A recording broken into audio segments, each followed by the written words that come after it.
the commitment already made to pay the 2017 bonus to civil servants in 2018, but this will be staggered as before.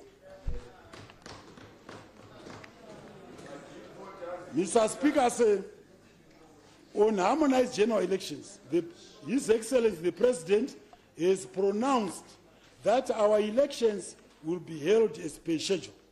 Accordingly, our 2018 budget proposes provision of resources necessary for the conduct within our constitutional order of credible, harmonized general elections, critical for the restoration of confidence in our economy.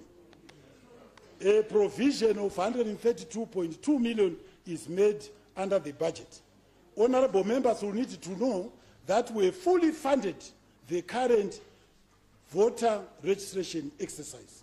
So this provision is solely intended to cover the actual conduct of the general elections.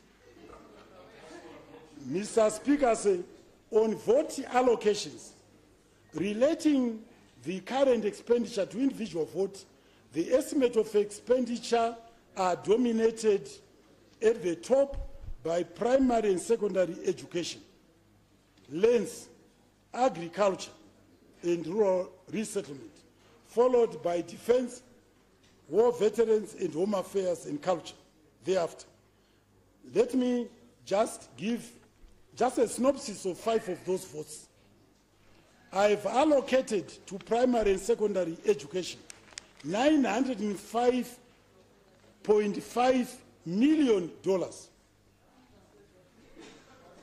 I have allocated, Mr. Speaker, to lands, agriculture, and rural resettlement $497.3 million United States dollars.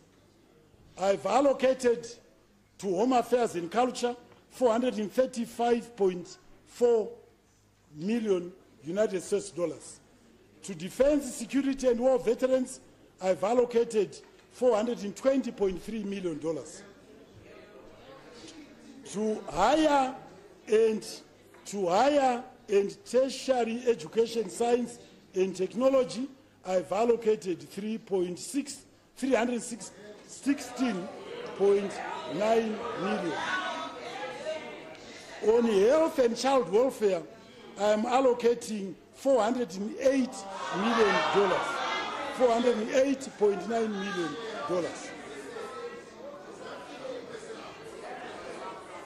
Honorable members can follow the rest of the allocations from the slides that have just been put in. Mr. Speaker, on revenue measures, the revenue measures that are being proposed seek to consolidate the gains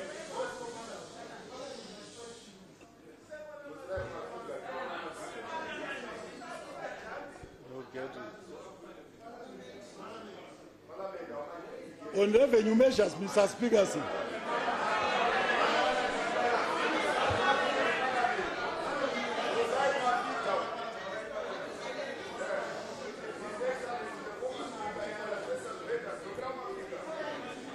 Parliament, Mr. Speaker, I'm allocating $57 million. Mr. Speaker, on revenue measures, the revenue measures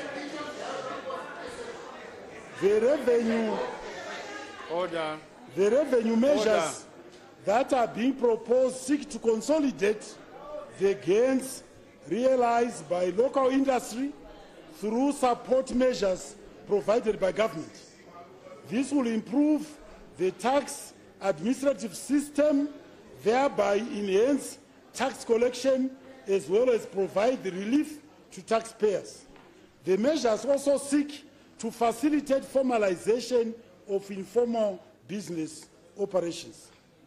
With respect to support to industry, Mr. Speaker, government has over the years provided support to local industry through duty-free importation of capital equipment, raw materials, as well as leveling the playing field between imported and locally produced goods. In order to consolidate the gains being realized by local industry, government will enhance and also renew the following support measures.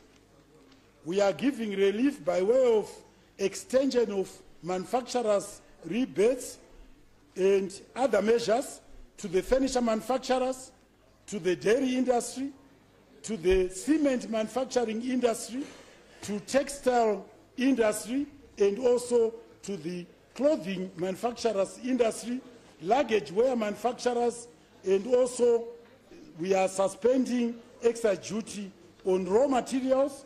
We are extending rebates on soap manufacturers, and we are also extending rebates in the tourism industry. This is to do with rebates on capital goods imported by tourist operators. Mr. Speaker, in agriculture, we are encouraging the concept of younger companies or firms so that they integrate commercial farming and smaller holder outreach, providing farmers with access to inputs, agronomic advice, and markets. In support of such partnerships, I am proposing a 150% allowable deduction on expenditure related to technical and support services availed to smallholder farmers by younger firms. On manufacturing, I am proposing to extend the concept of younger firms to manufacturing companies that subcontract the production of goods to small and medium enterprises. I am also ring-fencing suspension of duty on the outstanding quota of luxury buses, which was in this year's budget. I'm extending it for a further 1 year.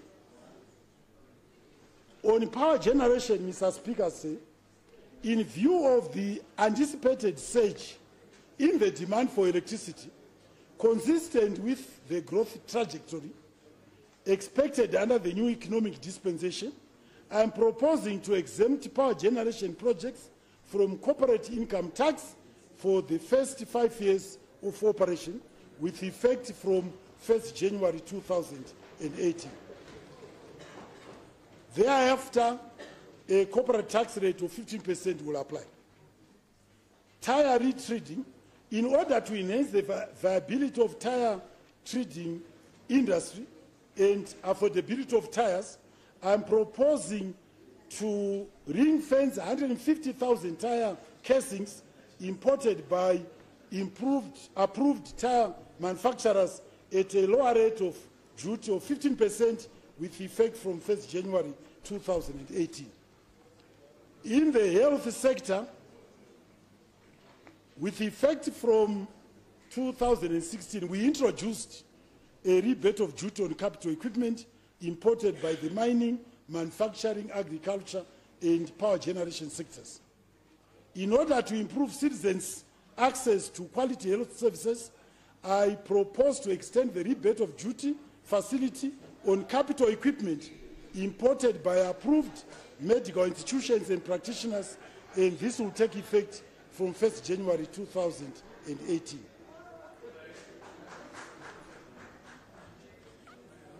Mr. Speaker, let me touch on revenue-enhancing measures.